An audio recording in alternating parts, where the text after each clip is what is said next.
Hello, everyone. Welcome to Blacktop Files.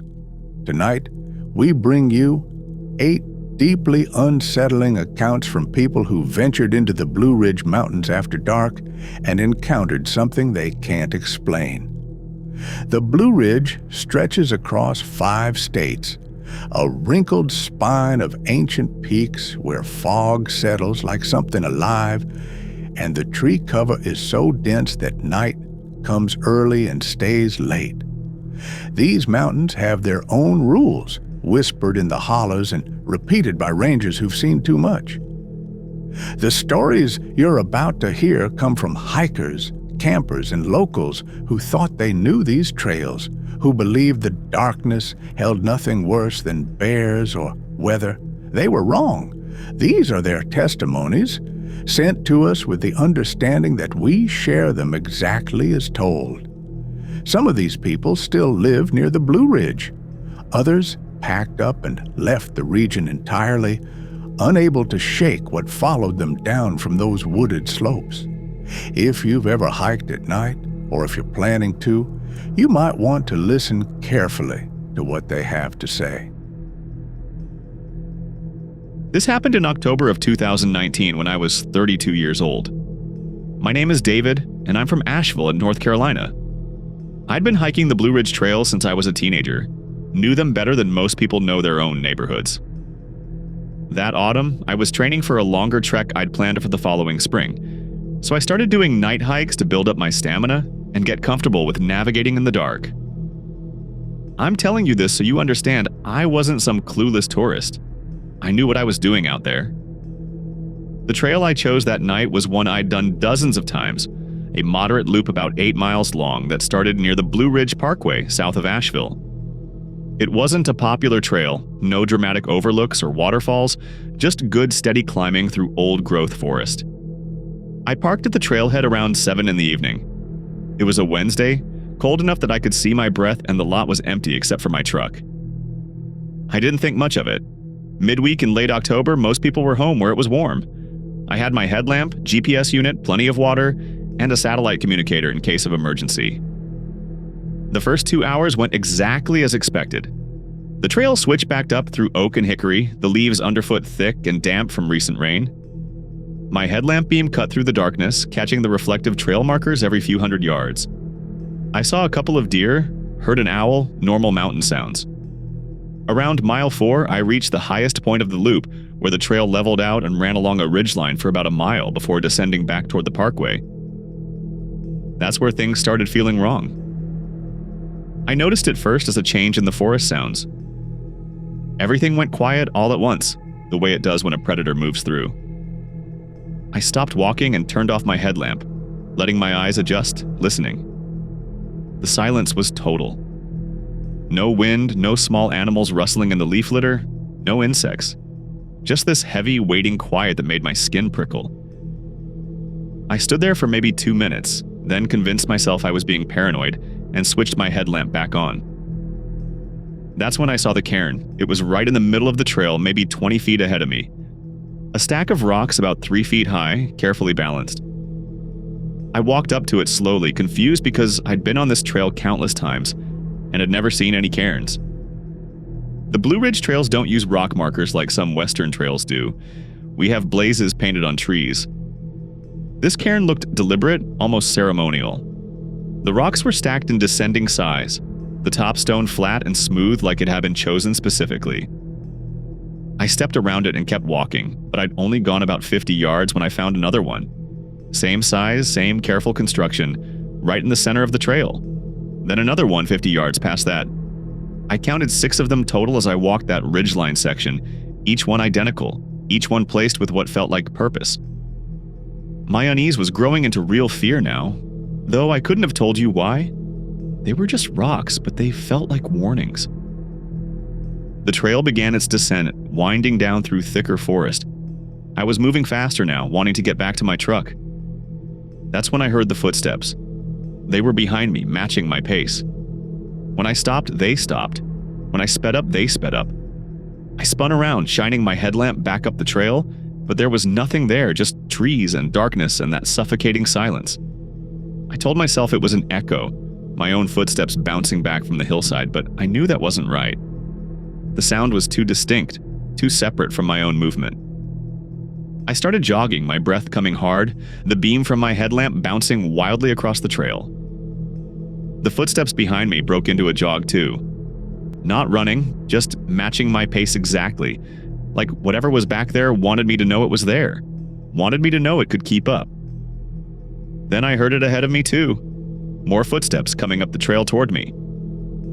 I was being boxed in. I stopped in the middle of the trail, spinning my headlamp between the path ahead and the path behind, seeing nothing but hearing them clearly now, footsteps approaching from both directions, getting closer.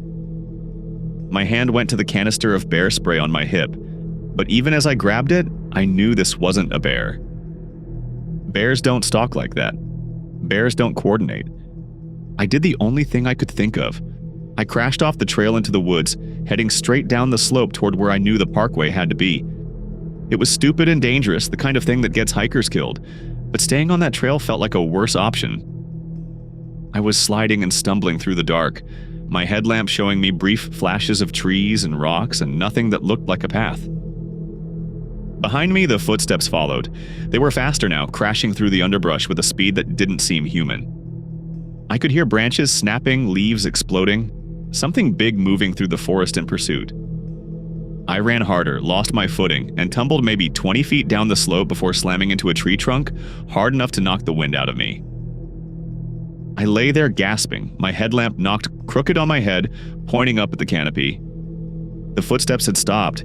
Everything was silent again. I slowly reached up and adjusted my headlamp, panning it around, and that's when I saw them. Figures standing in the trees upslope from me. I counted 4, maybe 5. It was hard to tell because they were perfectly still and positioned behind tree trunks, so I could only see parts of them. They looked like people, roughly human-shaped, but there was something wrong about their proportions, their limbs too long or bent at angles that didn't make sense. None of them had visible faces, just smooth darkness where their heads should have been. We stared at each other, me and these things in the trees, for what felt like an hour but was probably only 30 seconds. Then one of them moved, a sideways step that brought it from behind one tree to behind another, and I realized with cold certainty that they were positioning themselves, getting ready to come down the slope toward me. I scrambled to my feet and ran. I have no idea how I didn't break an ankle or crack my skull open. I just ran straight down that mountain, my headlamp beam showing me trees and rocks and nothing else, the sound of pursuit getting louder behind me. At some point, I broke out of the forest onto the shoulder of the parkway and nearly got hit by a car. The driver laid on his horn and swerved around me, and I collapsed on the gravel, shaking so hard I thought I might throw up. When I finally got myself together enough to look back at the forest, there was nothing there. I walked along the parkway for almost 2 miles before I found a pull-off where I could call a friend to come pick me up and take me back to my truck. I told him I'd gotten disoriented and had to bushwhack out.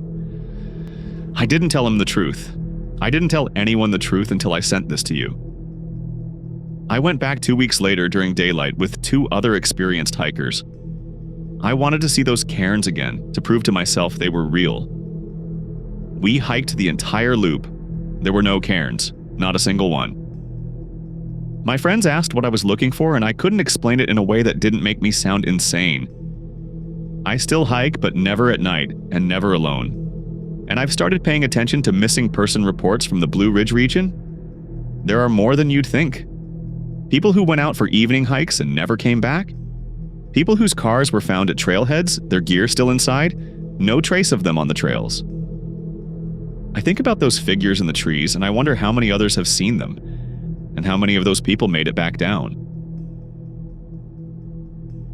Our next story comes from a woman who learned that some trails in the Blue Ridge have watchers, and that being watched is only the beginning. My name is Amanda. I'm 28, and I live in Roanoke, Virginia.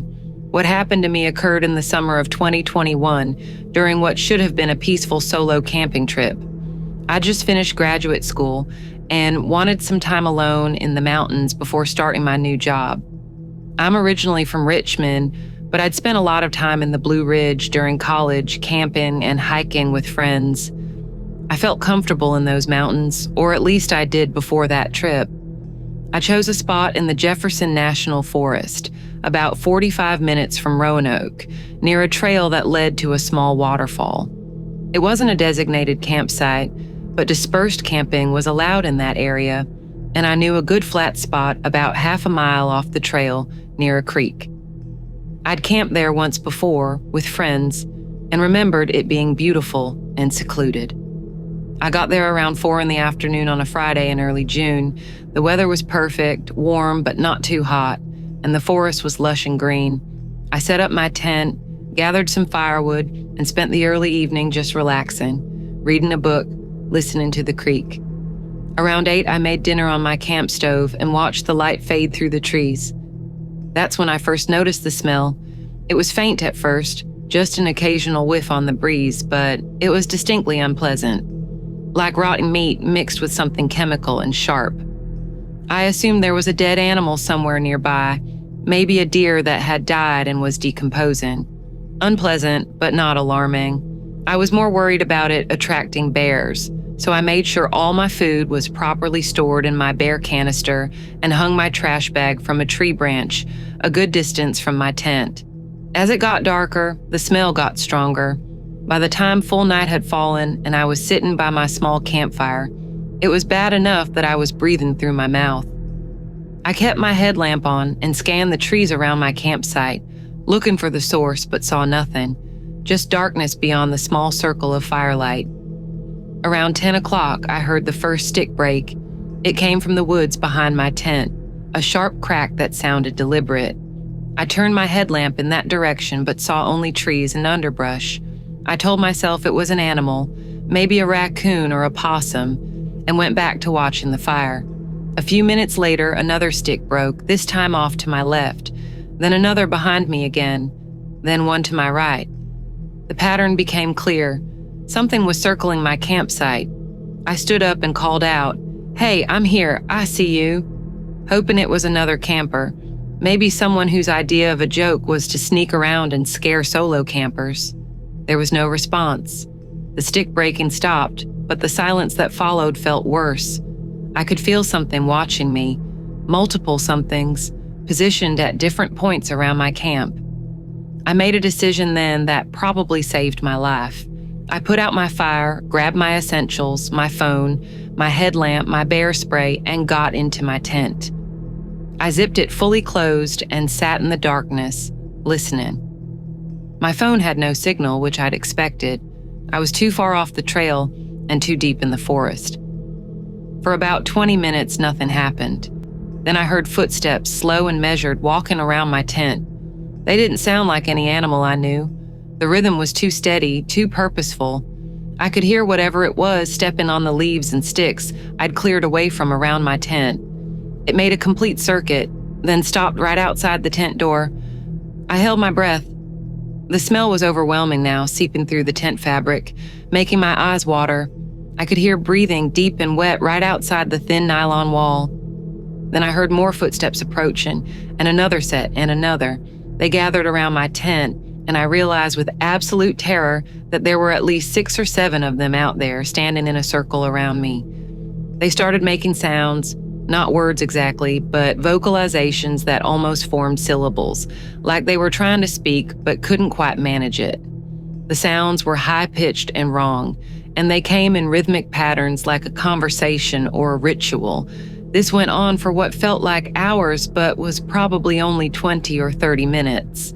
Then one of them touched the tent. I felt the pressure of a hand, or something like a hand, pressing against the tent wall near my head. The fabric stretched inward, and I scrambled backward to the opposite side of the tent. Another hand pressed against that side, then another and another all around the tent, pressing inward, the fabric bulging as they touched it, explored it, tested its strength. I was hyperventilating, trying desperately to stay quiet, tears running down my face. My hand was on my bear spray, though I knew it would be useless inside the tent. The touching continued, methodical and curious, like they were studying the tent, trying to figure out what it was. Then they started pushing harder. The tent poles began to bend. One of the stakes pulled out of the ground with a soft pop. I realized they were going to collapse the tent on top of me. and then I'd be tangled in fabric and completely helpless. I don't know what made me do what I did next. Maybe instinct, maybe desperation. I grabbed my air horn, the one I'd brought for bears, and I set it off inside the tent. The sound was deafening in that enclosed space. I kept my finger on the button, letting it blare continuously, and I heard them scatter. The footsteps crashed away through the forest in all directions, fast and panicked. I held the air horn down until it ran out, maybe 30 seconds, and then I grabbed my headlamp and shone it around the tent. The pressure points were gone. I could hear nothing outside, except the creek and the normal night sounds of the forest. I sat there shaken, waiting for them to come back, but they didn't. I stayed in that tent until first light, not sleeping, barely breathing, listening to every sound. When dawn came, I packed up my gear in about 10 minutes and hiked out as fast as I could.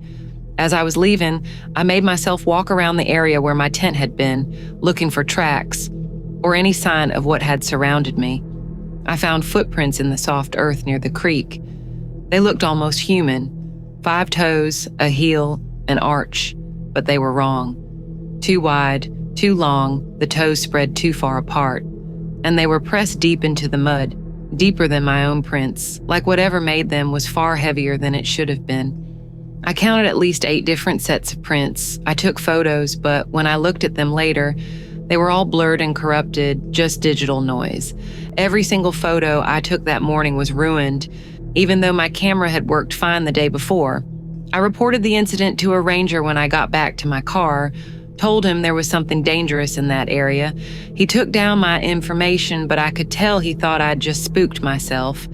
He mentioned black bears and suggested I might have heard a group of them. I didn't argue. What could I say? That I'd been surrounded by things that walked like people and smelled like death. I moved to Denver 3 months later. I told everyone it was for career opportunities, but really I just needed to be far away from those mountains. I still have nightmares about the sound of them trying to speak, about the pressure of their hands on the tent fabric. And sometimes, when I'm falling asleep, I swear I can smell that smell again, just for a second. And I have to get up and turn on all the lights. The Blue Ridge can keep its trails. I'm never going back. Our next account comes from a park ranger who discovered that his job included responsibilities that weren't mentioned in his training. I'm Jacob, 41 years old, originally from Knoxville, Tennessee. I worked as a ranger in the Blue Ridge for 7 years before I transferred out last spring. What I'm going to tell you is the reason I left, though I gave the official reason as family obligations. The unofficial reason is that I couldn't handle another season knowing what I know now. This happened during my 4th year on the job, late September of 2018. I was stationed at a ranger district that covered a particularly remote section of the Blue Ridge, mostly wilderness area with a few maintained trails. My job involved regular patrols, trail maintenance, helping lost hikers, the usual ranger work. I loved it. I'd grown up hiking and camping, and getting paid to spend my days in the mountains felt like winning the lottery.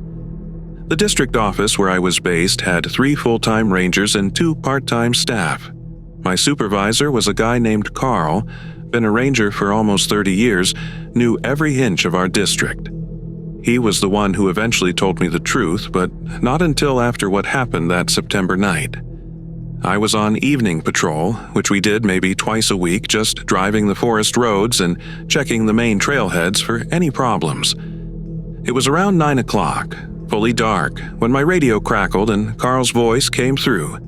He asked where I was, and I told him I was about 5 miles in on Forest Road 482, heading toward the northern boundary of our district.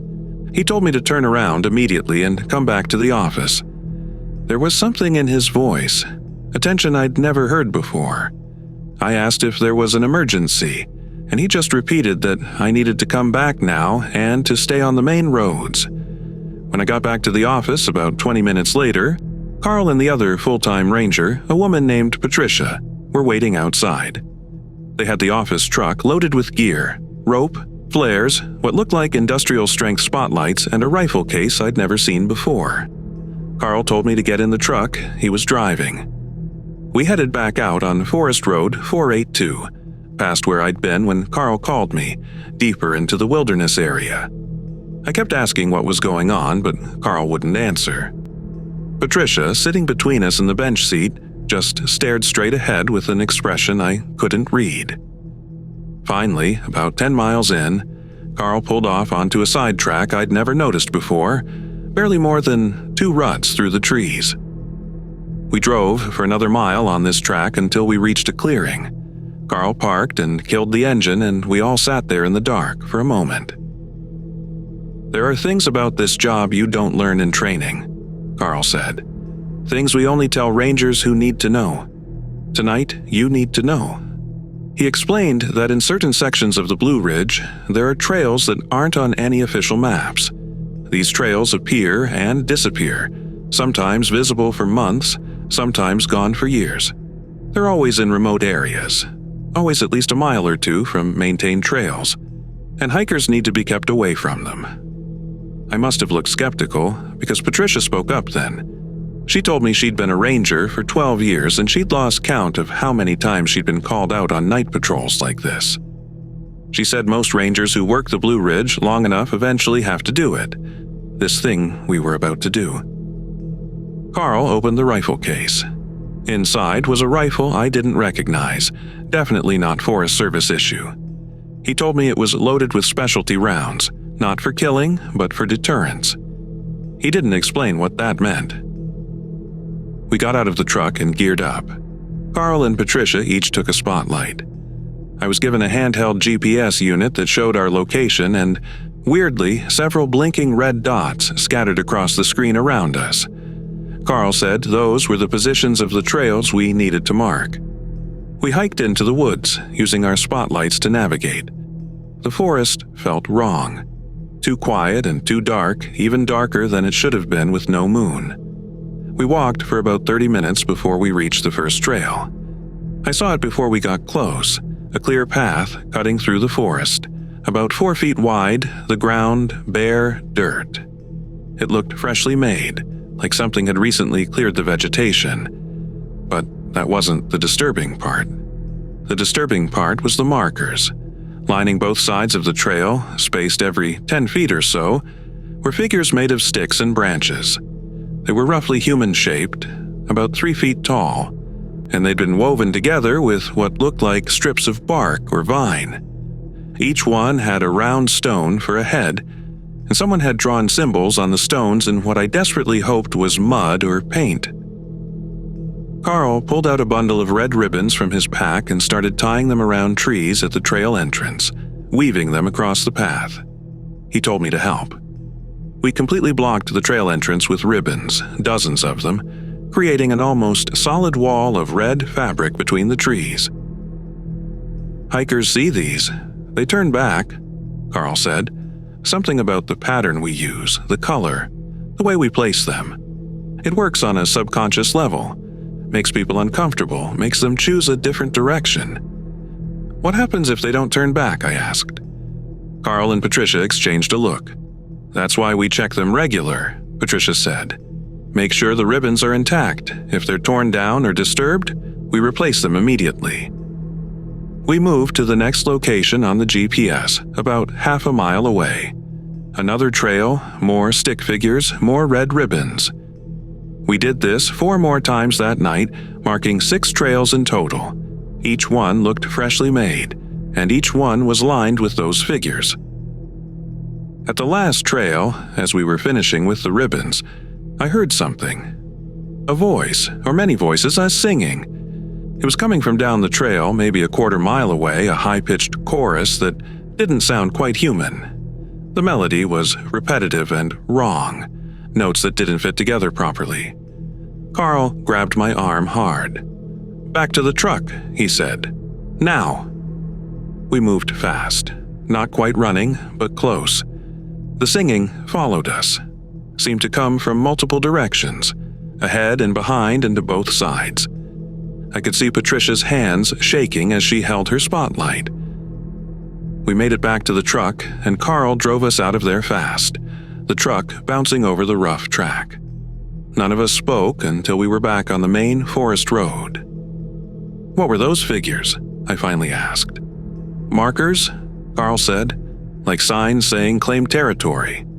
We don't know who makes them. We're not supposed to ask. Our job is just to make sure hikers stay away from those trails. What happens to people who go down those trails?" He didn't answer for a long moment. Then, sometimes nothing. They hike for a while, get spooked, come back. Sometimes they come back changed, can't explain what they saw, won't talk about it. And sometimes they don't come back at all. He told me the Forest Service has agreements, unofficial ones, with things that live in the oldest parts of the Blue Ridge. The agreements are simple. The service marks certain areas as off-limits, keeps people away from specific trails, and in return, these things stay in their territories, don't come into popular camping areas or near roads. The system has been in place for decades, passed down from senior rangers to newer ones. "There are rules," Carl said. "We don't go down those trails. We don't disturb the markers. We don't ask questions. We just maintain our side of the agreement." Over the next 3 years, I went on maybe a dozen more night patrols. The trails moved around, appearing in different locations, always remote, always marked with those stick figures. I learned to tie the ribbons in the specific pattern Carl taught me, learned to recognize the signs that a trail was active, learned to trust my instincts when the forest felt wrong. But I never got used to it. I never stopped being afraid. And last year, when I was offered a transfer to a district in Wyoming, I took it without hesitation. My wife still doesn't know the real reason we moved. I told her it was for better career opportunities. The truth is, I couldn't do another season, couldn't handle another night patrol knowing what might be out there singing in the darkness. And I couldn't handle the fear that one night the ribbons wouldn't work, that whatever makes those trails would decide the agreement was over. If you're planning to hike the Blue Ridge, especially in remote areas, and you see red ribbons blocking a trail, don't touch them. Don't cross them. Don't even ask why they're there. Just turn around and pick a different direction. Some trails aren't meant for us. This next testimony comes from someone who thought they were rescuing a lost hiker, but found something else entirely. My name is Sarah. I'm 34 from Boone, North Carolina. I work as a veterinary technician, but in my free time, I volunteer with a local search and rescue group. We do mostly mountain rescues in the Blue Ridge area, helping find lost hikers or people who've been injured on trails. I've been volunteering for 6 years now, and I've been on probably 40 or 50 searches in that time. What happened in March of 2022 was by far the worst. We got called out around 2 in the afternoon on a Saturday. A woman named Kelly had been hiking the Tanawa Trail with her boyfriend, and she'd left the trail to go to the bathroom. When she didn't come back after 15 minutes, her boyfriend went looking for her and couldn't find her. He eventually hiked out and called for help. By the time our team got there, she'd been missing for almost 3 hours. There were 8 of us on the search team that day, plus 2 county sheriff's deputies and the boyfriend, whose name was Marcus. The Tanawa Trail runs along the Blue Ridge Parkway for 13 miles, mostly wooded with some open balds. The area where Kelly went missing was dense forest, mixed hardwoods with thick understory. We divided into pairs and spread out, each pair taking a different search grid. I was paired with a guy named Tom, one of our most experienced volunteers. We were assigned to search the area south of where Kelly was last seen, moving perpendicular to the trail and working our way downslope. The weather was cold and gray, threatening rain. We called Kelly's name every few minutes as we moved through the forest, stopping regularly to listen for a response. The search went on for hours with no results. By 6 o'clock, it was getting dark, and we were about to call it for the day and resume in the morning when I heard something. It was faint, just a few notes, but it sounded like someone humming. I grabbed Tom's arm and we both stopped, listening. There it was again, a woman's voice, humming a melody I didn't recognize. We called out Kelly's name, but the humming didn't stop. It just continued at the same steady pace, somewhere ahead of us down the slope. We radioed the other teams that we had a possible contact and started moving toward the sound. It took us about 10 minutes to reach the source, and what we found made no sense. There was a cabin. It was small, maybe 12 feet by 12 feet, made of old logs that were black with age. It sat in a small clearing, completely isolated. No roads or trails leading to it. Smoke was coming from a chimney made of stacked stones. The humming was coming from inside the cabin. Tom and I looked at each other. We both knew this cabin shouldn't exist. We'd searched this area before on other missions, and there'd never been any structure here. Tom got on the radio and reported what we'd found, giving our coordinates. The response came back confused. According to the GPS, we were in the middle of continuous forest, no clearings, no structures. The humming continued. It was definitely a woman's voice, and it seemed to be coming from inside the cabin. Tom called out, "Kelly, are you in there? We're search and rescue." The humming stopped. After a few seconds of silence, we heard footsteps inside the cabin, moving toward the door. The door opened, and a woman stepped out. She looked exactly like Kelly, based on the photo Marcus had shown us. Same height, same build, same long dark hair. She was wearing hiking clothes and boots. She smiled at us, a big, bright smile that somehow looked wrong on her face. "Thank God you found me," she said. "I've been so lost." Tom immediately radioed that we'd found Kelly, and she appeared unharmed. He asked her if she was hurt anywhere, if she could walk. She said she was fine, just thirsty and cold. Tom offered her water from his pack, but she waved it away. "There's water inside," she said, gesturing to the cabin. "Much better than what you're carrying." Something about the way she said it made my skin crawl. Her voice was just slightly off, like she was reciting words without quite understanding what they meant. "We need to get you back to the trail," I said. "Your boyfriend's really worried. Can you walk okay?" She nodded and started toward us, and that's when I noticed her feet. She was walking on top of the leaves and sticks that covered the ground, and she wasn't making any sound. No rustling, no snapping twigs, nothing. She moved in complete silence. Tom noticed it too. I saw his hand move slowly to the knife on his belt. The woman thing wearing Kelly's face kept walking toward us, still smiling that wrong smile. "Where did you sleep last night?" Tom asked suddenly. "You've been out here for hours?" She stopped walking. Her smile didn't change, but she tilted her head at an angle that was too far, like her neck was more flexible than it should be. "In the cabin," she said. "It was so warm, so welcoming. You should come inside, both of you. See how nice it is." "I don't think so," Tom said. He took a step backward, and I matched him. "We're going to head back to the trail now. You're coming with us." The thing's smile finally dropped. Its face went blank, expressionless, and then its jaw started to open, wider and wider, far beyond what should have been possible. I saw teeth, too many teeth, rows of them, and something black and glistening in the back of its throat. Tom grabbed my arm and we ran. We crashed back up the slope through the forest, not following any path, just running. Behind us, I could hear it following, could hear multiple sets of footsteps now, more than just the one person. They were all around us, pacing us, herding us in a specific direction. Tom shouted into his radio that we were in trouble, that we needed immediate assistance, and he gave the direction we were heading. The response was garbled with static, but I heard the words "copy" and "en route." We burst out of the forest onto the parkway.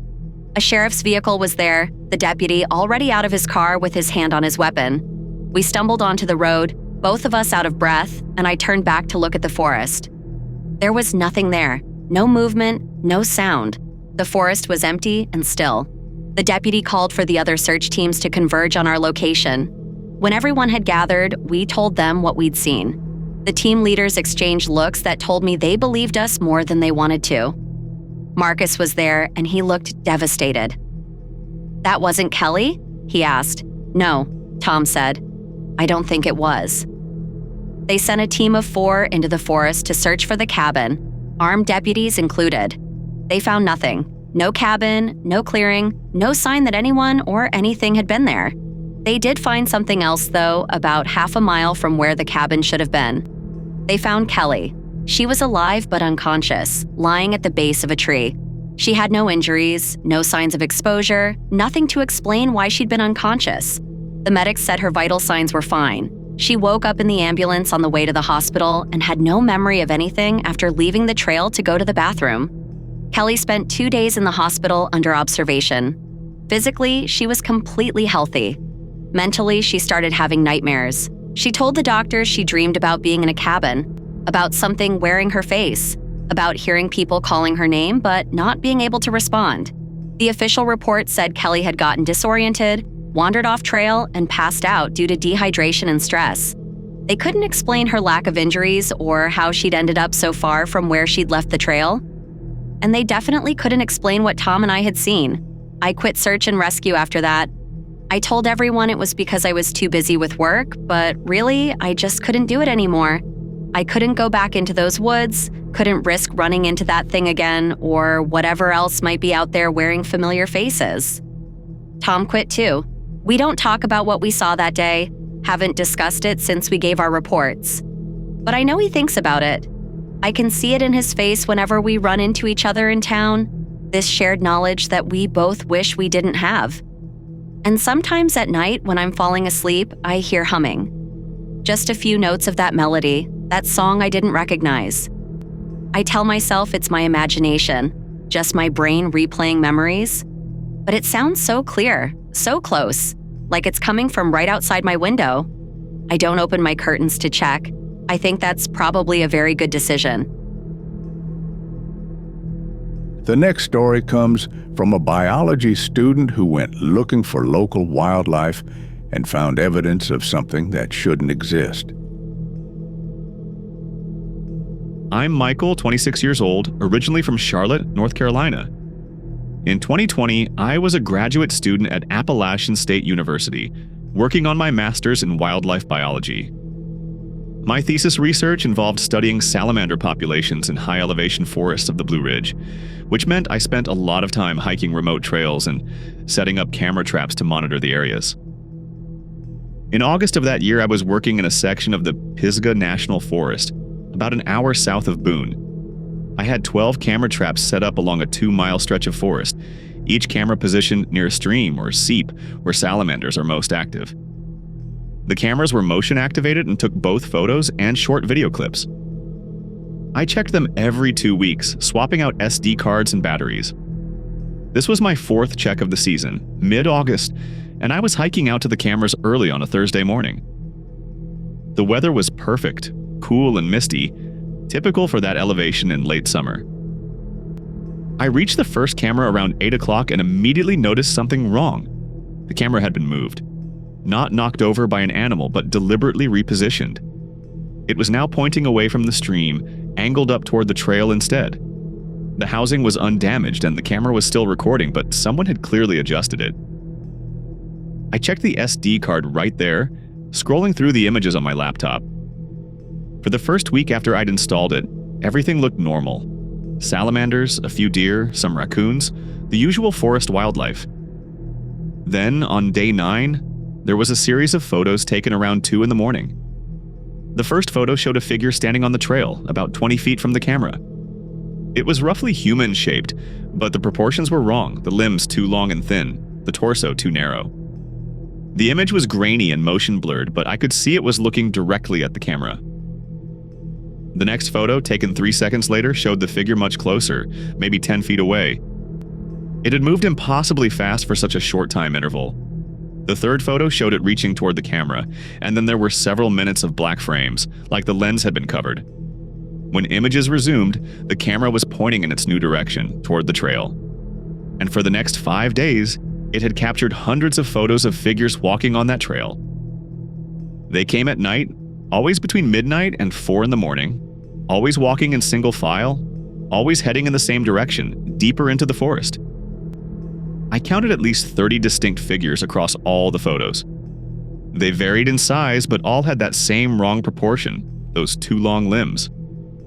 None of them appeared to be wearing clothes, but their bodies were dark and smooth, hard to see clearly in the camera's infrared flash.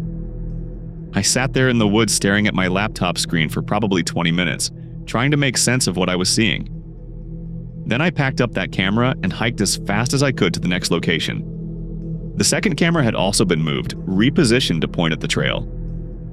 The third and fourth cameras, same thing. All 12 of my cameras had been found and turned to face the trail, and all of them had captured these figures walking past at night. I gathered every camera, didn't even bother to check the rest of the SD cards on site, just threw everything in my pack and hiked out. When I got back to my truck, I sat there with the doors locked and went through every single card. The pattern was consistent. Each camera had been discovered and moved between days 9 and 11 of its deployment. After being moved, each had captured these nighttime processions. The figures always traveled in the same direction, following what appeared to be a specific route through the forest, 3 miles deeper into the forest, in an area I hadn't explored yet, marked on the map as a box canyon with no trails leading into it. I should have taken this to my advisor. I should have contacted the Forest Service or the police. Instead, I did something incredibly stupid. I decided to go back that night and see if I could observe these things directly. I drove back to the trailhead around 11 o'clock, parked, and hiked in using a red filtered headlamp to preserve my night vision. I positioned myself about 50 yards off the trail, downwind, in a spot with good concealment where I could observe one of the sections where I'd recorded the most activity. I waited there in the darkness for almost 2 hours, watching the trail through my binoculars. Around 1:30 in the morning, I heard them coming. The sound was like nothing I'd expected. Footsteps, dozens of them, but also breathing, heavy and rhythmic, and a low vibration I could feel in my chest. I raised my binoculars and looked toward the sound. They were coming down the trail in a line, just like in the photos. I counted 47 of them as they passed my position. In person, they were even more disturbing than in the camera images. Their movements were smooth but wrong, too fluid, like they had more joints than they should. Their heads were elongated and featureless, no visible eyes or mouths, just smooth, dark surfaces. Some of them were carrying things, bundles wrapped in what looked like leaves or bark, roughly the size and shape of human children. The bundles were completely still. I held my breath as they passed, praying they wouldn't detect me. The procession took maybe 5 minutes to pass completely, and then they were gone, the sounds fading into the distance. I stayed hidden for another hour, too terrified to move, before finally working up the courage to head back to my truck. I drove straight home, didn't stop, kept checking my rearview mirror expecting to see something following me. When I got back to my apartment, I pulled all the SD cards and uploaded every image and video to a cloud storage account, then sent links to 3 different friends with instructions to contact authorities if anything happened to me. The next morning, I met with my thesis advisor and told him everything. I showed him the images, showed him my maps, explained about the cameras being moved. He listened without interrupting, his expression getting grimmer as I talked. When I finished, he asked me if I'd told anyone else. I said no, just him. He nodded and told me to delete everything, all the images, all the videos, all my notes. He said my thesis committee would understand if I needed to shift to a different research site, that he'd support whatever I decided. I asked him if he'd seen things like this before. He didn't answer directly, just said that the Blue Ridge had been here a long time, longer than any of us, and that some parts of it operated under rules we didn't understand. He said the smart thing, the safe thing, was to work in areas where those rules didn't apply. I followed his advice. I changed my research site to a different national forest, finished my thesis, graduated. I deleted most of the images, but I kept a few, backed up in multiple secure locations. Evidence, I guess, though I don't know what I'd ever do with it. I did go to the Forest Service eventually. About a month after I moved my research site, I visited the ranger district office that covered the Pisgah area and asked to speak with someone about unusual wildlife activity. The ranger I talked to, an older woman named Denise, listened to my story with a carefully neutral expression.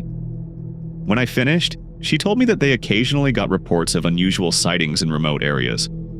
She said most of these were misidentifications, tricks of light, or hoaxes. But she also said there were areas of the Blue Ridge they actively discouraged people from visiting, areas where hikers tended to have negative experiences, or where search and rescue teams had trouble operating. She asked for the specific location where I'd been working. I showed her on a map, and she wrote down the coordinates.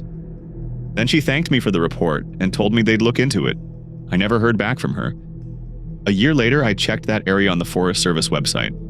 It had been closed to public access, listed as undergoing ecological restoration with no timeline for reopening. The trails I'd hiked weren't on any official maps anymore. I'm working now for a wildlife consulting firm in Raleigh, doing environmental impact surveys for development projects. Safe work, mostly in areas that have already been heavily human-modified. I don't go into the Blue Ridge anymore. I don't do field work in remote forests. And I definitely don't set up camera traps where I can't check them daily. Because I keep thinking about those bundles they were carrying. About how still they were, how carefully the figures carried them. About the size and shape of them, wrapped in leaves and bark. I think about the missing person statistics for the Blue Ridge region, all those unsolved disappearances. I think about people who went for evening hikes and never came back, whose cars were found at trailheads with no sign of what happened to them. And I wonder if some of them ended up as bundles, carried in the night along trails we can't see on any map, to places deep in the mountains where the old rules still apply. Our next story comes from a woman who learned that some parts of the Blue Ridge have been claimed by things that don't like to share. My name is Jennifer. I'm 39 and I'm from Bristol, Tennessee. What happened to me took place in November of 2017 during what was supposed to be a healing weekend trip with two friends. We were all going through rough times, me dealing with a divorce, my friend Lisa recovering from a health scare, and our friend Donna trying to figure out her career after a layoff. We decided to rent a cabin in the mountains, somewhere isolated where we could decompress and support each other. We found a place on one of those vacation rental websites, a small cabin about 30 minutes outside of Blowing Rock, North Carolina. It was advertised as rustic and secluded, perfect for a quiet getaway. The photos showed a 2-bedroom log cabin surrounded by forest, with a stone fireplace and a porch with rocking chairs. The reviews were mostly positive, though a few people mentioned feeling uncomfortable at night and leaving early. We should have paid more attention to those reviews. We arrived Friday evening just as it was getting dark. The cabin was exactly as advertised, isolated at the end of a dirt road that wound through the forest for almost 2 miles. The nearest neighbor was, according to the owner, more than a mile away. We unloaded our bags, got a fire going in the fireplace, and opened a bottle of wine. For the first few hours, everything was perfect. Around 10 o'clock, Donna said she wanted to step outside for some air. She'd quit smoking 6 months earlier, but was still dealing with cravings, and she found that cold air helped. She went out on the porch, and Lisa and I stayed inside, talking and watching the fire. About 5 minutes later, Donna came back inside. Her face was pale and she was breathing fast. "There's someone out there," she said, "in the trees, watching the cabin." Lisa and I got up and went to the window. I couldn't see anything except darkness and the vague shapes of trees. I asked Donna what she'd seen. "A person," she said, "just standing there, maybe 30 feet into the woods, not moving, just standing and staring at the cabin." I suggested it might have been a deer or a shadow, but Donna was insistent. She said she'd made eye contact with them, seen them clearly in the light from the porch. A tall figure in dark clothes, completely still, watching. We turned off the inside lights and looked out the windows for several minutes, but saw nothing. Eventually, we convinced ourselves Donna had just spooked herself, that the isolation and darkness were playing tricks on her mind. We locked the doors and went to bed around midnight. I woke up around 3 in the morning needing the bathroom. As I was washing my hands, I heard a sound outside the bathroom window. A voice, low and whispering, speaking words I couldn't quite make out. I froze, listening. The voice continued for maybe 30 seconds, then stopped. I went back to the bedroom and woke up Lisa, told her what I'd heard. We woke Donna, and all 3 of us sat in the living room with the lights on, listening. For a while, there was nothing. Then we heard it. Voices outside the cabin. Multiple voices, whispering and murmuring in a language none of us recognized. The voices seemed to circle the cabin, moving from the front to the sides to the back. We could hear footsteps on the porch, slow and measured. Someone tried the front door handle, rattling it gently. The 3 of us huddled on the couch, not speaking, barely breathing. This went on for hours. The voices would stop for a while and we'd start to relax, and then they'd start again, always from a different direction. Sometimes they sounded like they were right outside the windows. Sometimes they sounded like they were far away, deep in the forest. As dawn approached, the voices finally stopped. We waited until full daylight before opening the door and looking outside. The porch was covered in footprints, bare footprints, human-shaped but wrong, the toes too long and the prints too deep. There were dozens of them, overlapping, covering every inch of the porch. They led from the porch into the forest in multiple directions. We packed our bags in less than 10 minutes and got the hell out of there. As we were loading the car, I looked back at the forest and saw them. Figures standing among the trees, maybe a dozen of them watching us. They were tall and thin and completely motionless, and even from a distance, I could tell there was something profoundly wrong about them.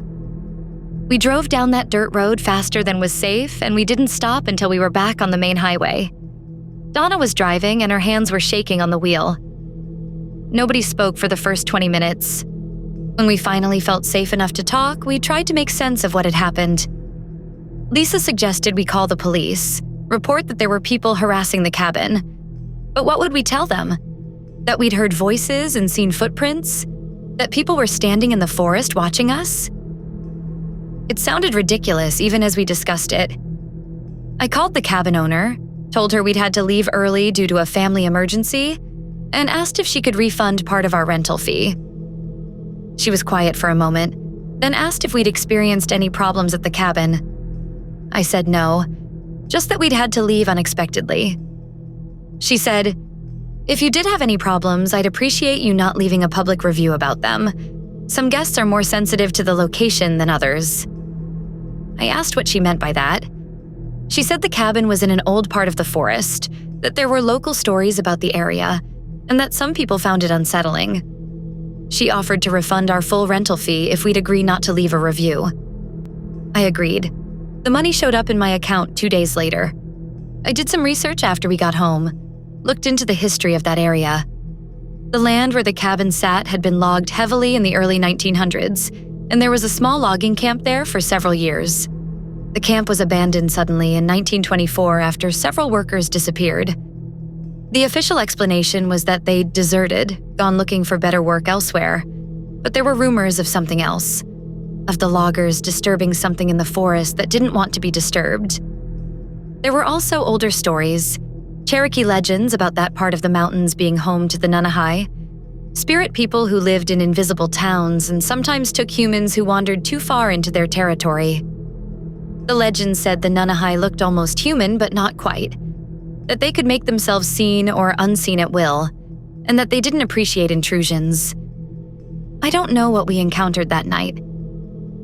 I don't know if it was the Nunahai or something else entirely, but I know that cabin is still listed on rental websites, still getting bookings, and I wonder how many other people have experienced what we did.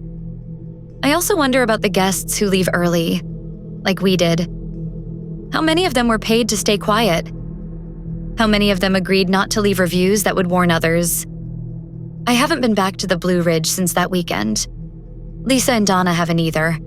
We don't talk about what happened, have a kind of unspoken agreement to pretend it was just a weird, scary night that we've moved past. But I know they think about it, same as I do. Because sometimes I still hear those voices.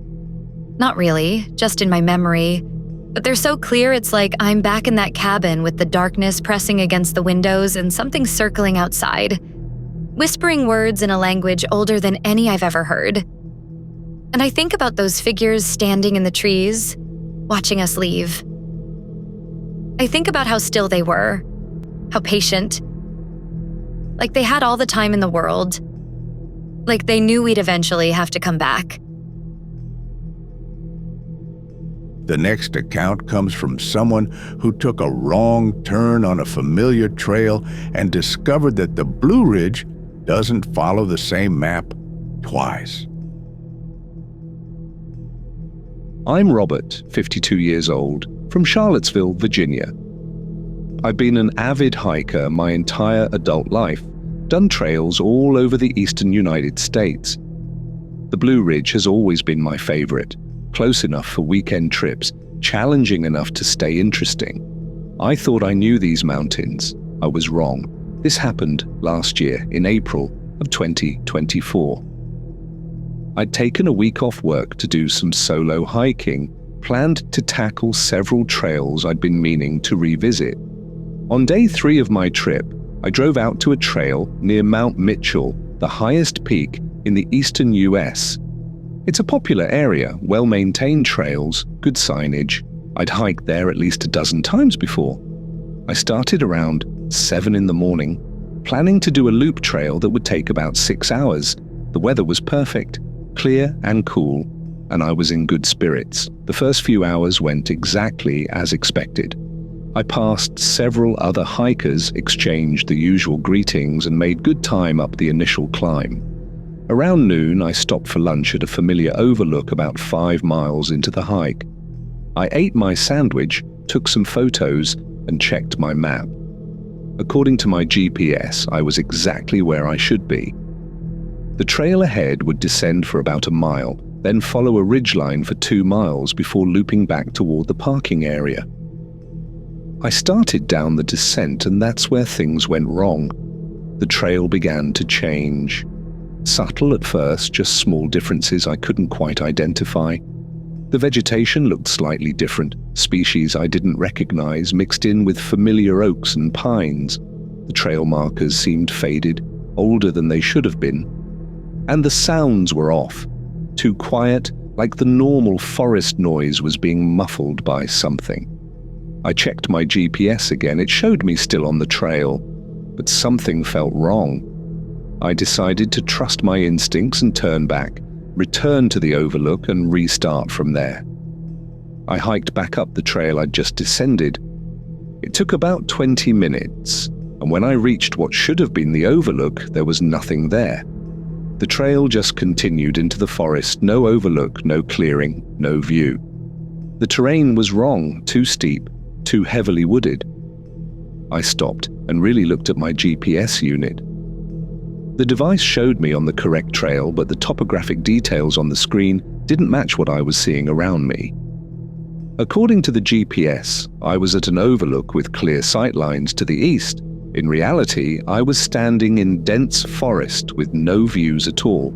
I tried my phone, thinking maybe the GPS unit was malfunctioning. No signal, which wasn't unusual in the mountains, but my phone's GPS function wouldn't initialize at all. It just showed a loading screen that never resolved. I'm an experienced hiker. I know how to navigate without electronics. I pulled out my compass and paper map, got my bearings, and started walking in what should have been the direction back to the trailhead. I figured at worst I'd reach the parkway and could follow that back to my car. I walked for 2 hours. The trail I was following, the one my GPS swore was the correct trail, became increasingly overgrown and difficult to follow. The blazes marking it were faded to the point of near invisibility. I saw no other hikers, heard no sounds of civilization, nothing. Then the trail just ended. I came around a bend and it simply stopped, the cleared path giving way to thick, impenetrable undergrowth. No sign explaining why, no alternative route, just an abrupt end. I stood there trying to figure out what to do next. My compass said I was heading east, which was right, but the terrain wasn't matching any of my maps. I'd hiked this area many times and nothing looked familiar. The mountains were the wrong shape, the slopes at the wrong angles. I decided to bushwhack. Head straight in the direction my compass said the parkway should be. I pushed through the undergrowth for maybe a quarter mile, and that's when I found the cairns. They were arranged in a circle, maybe 20 feet across, in a small clearing I'd stumbled into. Each cairn was about 4 feet tall, carefully stacked, and there were 13 of them total. In the center of the circle was a much larger pile of stones, almost 6 feet high, with objects placed around its base. Old objects, rusted tools, broken pottery, what looked like bones. I felt a sudden, overwhelming need to get away from that clearing. It felt wrong in a way I can't adequately describe, like the air itself was hostile. I backed away carefully, not wanting to disturb anything, and continued bushwhacking.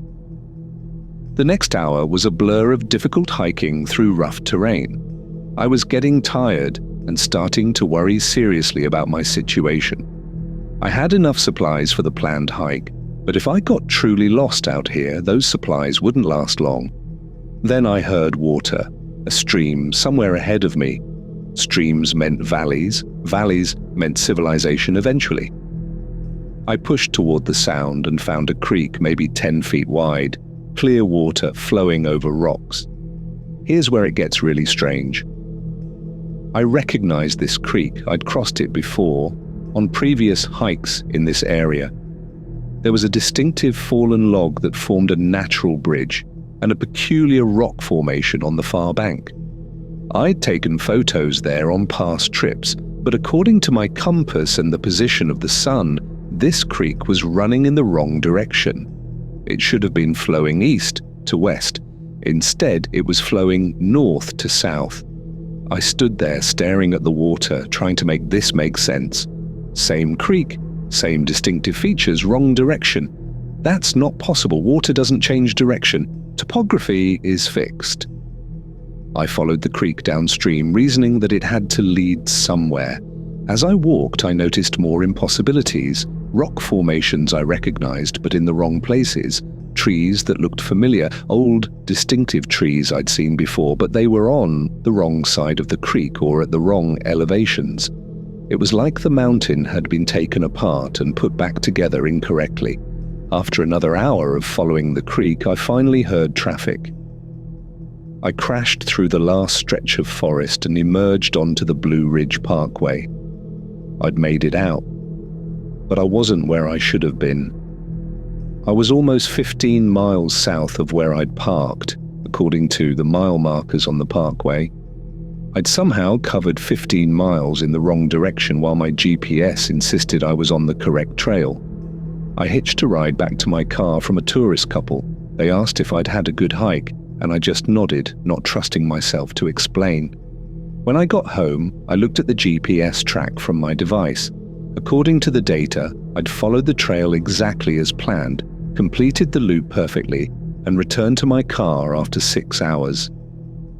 The track showed no deviation, no extended distance, no bushwhacking. It showed a perfect, normal hike. But my boots told a different story. They were trashed, torn up from rough terrain. My clothes were covered in burrs and scratches from forcing through undergrowth. My actual hiking time, according to my watch, was almost 9 hours, not 6. I reported my experience to a ranger station a few days later, said I'd gotten disoriented on the trail, and wanted to mention that the blazes needed repainting. The ranger looked at me with an expression I couldn't read and asked which specific trail. When I told him, he made a note but didn't say anything else. I went back to that trail 2 months later with a friend, both of us carrying multiple GPS devices and emergency beacons. We did the entire loop with no problems. Everything was where it should be, the trail well marked and easy to follow. The overlook was there, the terrain matched my maps, and my GPS worked perfectly the whole time. I've done that trail 3 more times since then, always with the same result, a normal, uneventful hike. But I haven't been able to forget those hours when the mountain was wrong, when I was walking through a blue ridge that didn't match any map, where creeks flowed in impossible directions and the landscape refused to make sense. I did some research into the area's history and found scattered reports going back decades of hikers experiencing similar things. Trails that end abruptly, terrain that doesn't match maps, GPS devices giving impossible readings. Most of these reports are dismissed as user error or equipment failure, but there are too many of them and they're too consistent. I think the Blue Ridge sometimes shifts, shows a different face, opens paths that aren't supposed to exist. I don't know why or how, don't know if it's something natural or something else, but I know I walked through it that day, walked through a version of those mountains that wasn't quite real. And I know that somewhere out there those cairns are still standing in their circle, waiting in their clearing, marking a place that maybe shouldn't exist but does. The final story tonight comes from a couple who discovered that some abandoned places in the Blue Ridge were abandoned for very good reasons. My name is Angela. I'm 44 years old, and my husband Eric is 46.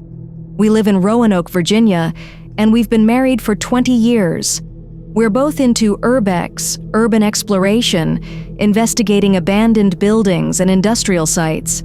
It's a hobby we started together in college, and we've visited hundreds of locations over the years. We're careful, respectful, and we know how to stay safe. At least we thought we did before last September. We'd heard about an abandoned sanitarium in the Blue Ridge, about an hour from Roanoke. These old tuberculosis hospitals are popular with urbex enthusiasts, usually pretty safe to explore because they've been stripped of anything valuable, and they're structurally sound.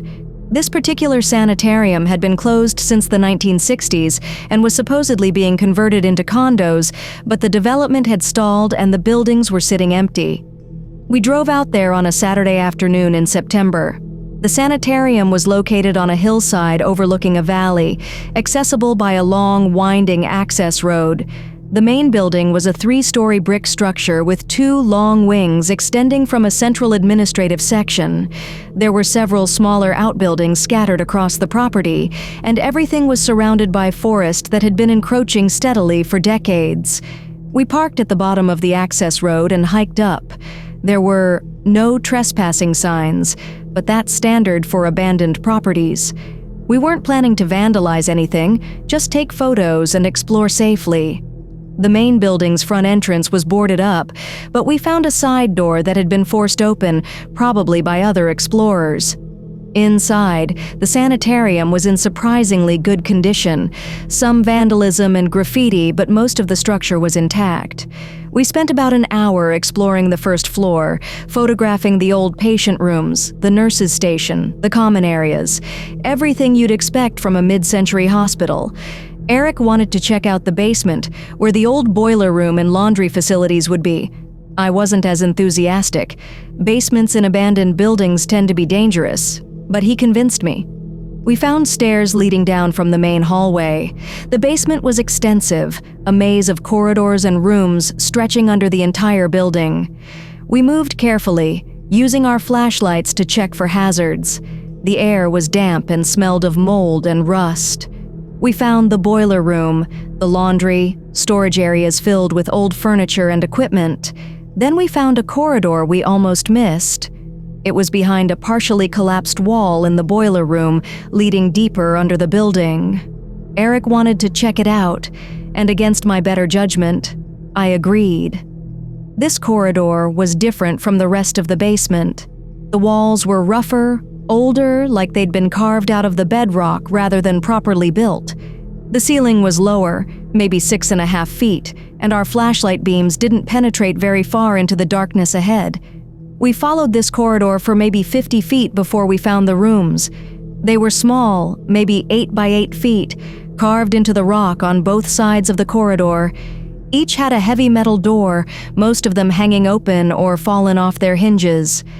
We shone our lights into the first room and saw nothing but bare rock walls and floor.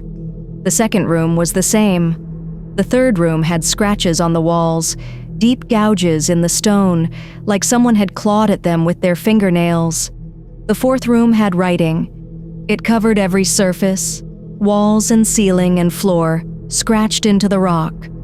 Not words exactly, more like symbols or characters from a language I didn't recognize. Repetitive patterns that hurt to look at, that seemed to squirm in the flashlight beam. Eric said we should leave. I agreed completely. We turned to head back and found that the corridor behind us had changed. I know how that sounds. But I'm telling you what happened. The corridor we'd walked down, the one that connected back to the boiler room, was gone. In its place was a continuation of the rough carved tunnel leading deeper into the hillside, more of those small rooms visible along its length. We walked back in the direction we'd come, thinking maybe we were just disoriented. But the corridor kept going. Past where the boiler room should have been, past where the building should have ended. We walked for 5 minutes. Then 10, passing room after room, all carved into the rock, many of them covered in that writing. Then we started hearing sounds, breathing, wet and labored, coming from the rooms as we passed, movements in the darkness behind us, footsteps following. We started moving faster, almost running, and the sounds multiplied, came from ahead and behind and from the rooms on both sides. We reached a junction where the corridor branched in 3 directions. We hadn't passed any junctions on the way in. Eric pulled out his phone to use the compass app, but the screen showed nothing but static. My phone did the same thing. We chose the middle corridor at random and ran. The sounds followed, grew louder, became voices almost, trying to form words. The rooms we passed now had things in them, shapes huddled in corners, figures that turned to watch us as our flashlights swept across them. I don't know how long we ran. It felt like forever. The corridor kept branching, we kept choosing directions randomly, kept running. My lungs were burning and my legs were shaking, and I was certain we were going to die down there in those tunnels that shouldn't exist. Then we turned a corner and saw light. Not our flashlights, but actual daylight, streaming down a stairway ahead. We practically fell up those stairs and emerged not in the boiler room where we'd started, but outside the building, behind one of the outbuildings on the opposite side of the property from where we'd entered. It was evening. We'd gone into the sanitarium around 2 in the afternoon. It was now after 7. We'd been in those tunnels for 5 hours. We ran to our car and got out of there without looking back. On the drive home, we kept checking to make sure nothing had followed us. We didn't talk about what we'd seen, too shaken to put it into words. The next day, I called the County Historical Society and asked about the sanitarium. The woman I spoke with was helpful, told me the building's history when it had opened and closed, its various uses over the years. I asked if there had ever been tunnels or sub-basements under the main building. She said no, the building had a single basement level used for mechanical systems and storage. There were no tunnels. The bedrock in that area was too difficult to excavate, which was one reason the planned condo development had stalled. I asked if she was certain, and she said she'd been inside the building several times during the planning phase and could confirm there were no tunnels. Eric and I haven't done urbex since that day. We've talked about it, considered trying again at different locations, but neither of us can work up the courage. We keep thinking about those rooms, about the writing on the walls, about the things that were huddled in the darkness. We also keep thinking about how the corridor changed, how we ended up in a space that shouldn't have existed. I've read about similar experiences, people exploring abandoned places and finding themselves somewhere impossible, somewhere outside normal geography. It happens more often than you'd think, especially in the mountains. I don't know what we walked into that day. I don't know if it was something that's always been under that sanitarium or something that reached out and grabbed us, pulled us into its own space, but I know we were lucky to find our way out, and I know that building is still there, still accessible to anyone curious or reckless enough to explore it. The tunnels might not be there for everyone, might only appear for certain people at certain times. Or maybe they're there for everyone, and we're just the only ones who came back to talk about it. If you're into urbex and you hear about that place, about the abandoned sanitarium in the Blue Ridge, with its beautiful architecture and its history of healing, please don't go. It's not healing anymore. Whatever's there now isn't interested in making people better. It's interested in something else entirely, and I think the people who don't come back discover what that is. These accounts, all 8 of them, come from people who thought they knew the Blue Ridge Mountains. People who'd hiked those trails before, who understood the risks of wild country, who took precautions and followed the rules. They learned what many others have learned, often too late. The Blue Ridge has layers. Visible trails and familiar mountains, yes, but also something deeper, something older, operating by rules that predate human understanding of how the world should work. The mountains don't always look the same way twice. Trails appear and disappear. Geography shifts. Things that look human walk in the darkness, and places that shouldn't exist open themselves to the unwary. Rangers know this, locals know this, but they don't often talk about it because acknowledging it means accepting something fundamentally unsettling about a landscape millions of people visit every year, expecting nothing more than beautiful views and good exercise. If you're planning to hike the Blue Ridge, especially at night or in remote areas, understand that you're entering territory that isn't entirely yours. Pay attention to warnings, even unspoken ones. If locals tell you to avoid certain trails, listen. If rangers have closed areas for reasons that seem vague, trust that they have good cause. And if you find yourself on a trail that doesn't feel right, where the landmarks don't match your maps and the forest has gone too quiet, turn back immediately. Don't push on out of stubbornness or curiosity. Some mysteries aren't meant to be solved. Some paths aren't meant to be followed to their ends. The Blue Ridge will still be here long after we're gone, patient and vast, holding its secrets in valleys and hollows where the sunlight barely reaches and the old rules still apply. Thank you for listening to these stories. If you have your own experiences from the Blue Ridge or any other location, you can submit them through our website. And if you found value in these accounts, consider subscribing to Blacktop Files. Until next time, stay safe out there. And remember, not all trails lead where you think they're going.